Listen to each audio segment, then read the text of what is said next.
Hey guys, this is Joe. Got some updates to share with you on Tabletop Soccer. Going to put out a new version here in the next 20 minutes. Yeah, super excited. Got some big changes, some new models, which is super exciting. A new move for the slide tackle, and then just a bunch of little changes. So I'm gonna run through that. First thing now, you notice we got a new logo and new menu background.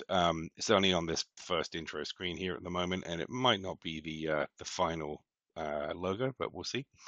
Um, cool. So I'm just going to set up a quick game here. 5 players, infinite planning time, make it a bit easier, and I'll turn the AI off just so I can kind of show you some stuff. So yeah, first of all, new models. Super excited about these. We've got 3D Model Man helping us out here on the team now, making these models, which is great. This is just his first cut at putting these in. He shared these with me today, and I was like, yeah, let's throw them in. They look freaking awesome. So yeah, you can see it's much more kind of tabletop style.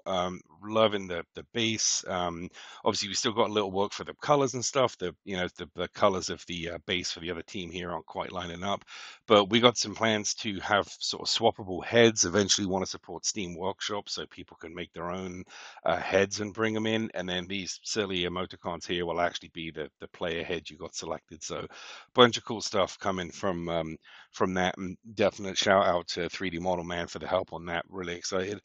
Okay, some minor stuff though.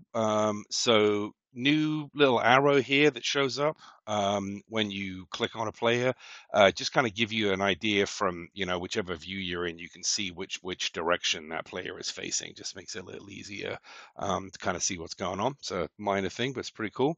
And then another one, a few people noticed that when you click on players, the camera doesn't move. But if you click down here, the camera moves. So got the suggestion for double left click on a player. Instead of just left clicking, you can double left click and that'll just pop the camera over to them. You don't always want to do that. So that's why it's kind of an optional thing if you want to double left click.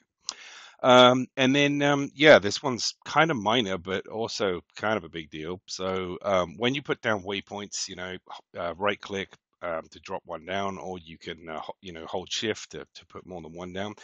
Now, the last waypoint, you can left click and drag to move that around. So you can kind of adjust things a little bit. You can't do it with the previous ones because obviously that will kind of mess up the whole chain. But you can take the last one, just left click and drag it around. You can also right click on a waypoint to get rid of it. And if you right click on one kind of further back on the chain, it will remove all the ones in front of it. That works for any kind of move. So if you're setting up a kick, you can right click on that and it will disappear.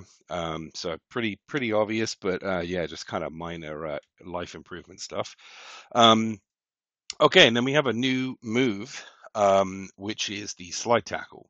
So this one is a little different to the other ones, and hopefully the UI makes sense to everyone. But um, basically, with the slide tackle, what you can do is if you just click, I'll get rid of this waypoint here, and we'll just click this guy, and you hit the slide tackle move always just goes directly in front of where that player is. And you'll see in a minute kind of what it looks like when it's moving. But what you can do is when you left click and try to move this, you can kind of change the angle for where you want it to be. But it is limited to this, I think it's a 45-degree axis. So just, move it over here. And then I'm just going to end this turn so we can see what it looks like. So the player moves a lot faster when they're doing a tackle, which is obviously kind of an advantage, for being able to, quickly get into a spot and try to grab the ball. Now it's pretty obvious if I come at a guy from the front or from the side and I touch the ball, then I grab the ball. But if I hit somebody somewhere else, I don't touch the ball first, I hit their base, then the player with the ball will lose the ball. So I'll try to do a quick demo of that here. Yeah, so you see, like as I kind of knocked that guy, the ball kind of went loose. So a bunch of stuff that I think is going to be, really important with this slide tackle. See if I can actually set up a tackle here. I don't know. See something like that. Ah, I pooched it. But anyway, you get the idea. Obviously, it's going to take a little bit of a knack to get used to it, and I don't know whether it's too fast right now. Maybe it's too quick. I'm not sure. In terms of distance, just so you're aware, when you do a slide tackle, the movement space that it moves is equivalent to like 2.5 normal moves. So it's something like that.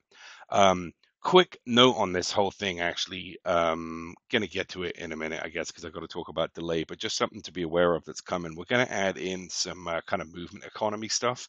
So right now you can move, kick, slide, tackle like all in one go. But we're gonna be changing that so that basically there's sort of points associated with these moves.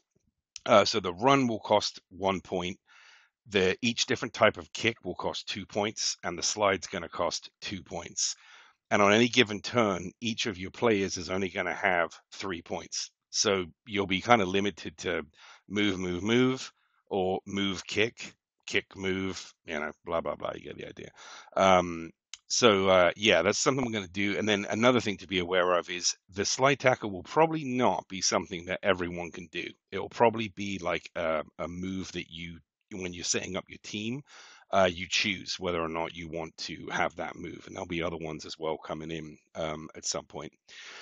All right, last thing I want to go over is just some changes to how delay works. So there's a little confusion about how this worked, and I think, to be honest, that was because there was a pretty bad bug in there that I hopefully figured out today. But basically, how the delayed works. So there's a couple different ways you can do this. So I'm going to set up a kick from this guy to this guy. And then this guy, I'm going to have him do a kick as well. It works with either kick, whether it's the normal kick or this strike kick. So you'll see when I let go here, this guy's icon gets a little bigger and it starts to kind of shrink down. So that's kind of like this delay thing that can happen where you only get a certain amount of time to do the delayed kick. Like they won't just stand there and wait indefinitely. So I'll set up a couple here and you'll see what I mean. So obviously none of these delayed kicks are actually going to be possible because these guys aren't going to get the ball. So you kind of get the idea that the icon there shows as it's shrinking down that there's not enough time for stuff. Okay, that's probably it. I don't want to make this too long. Already a bit longer than I hoped for. But yeah, I think that's pretty much changes that I wanted to show. And yeah, I'll be posting this to the Discord. If you got any feedback or comments on this, would love to hear what you think. All right, thank you.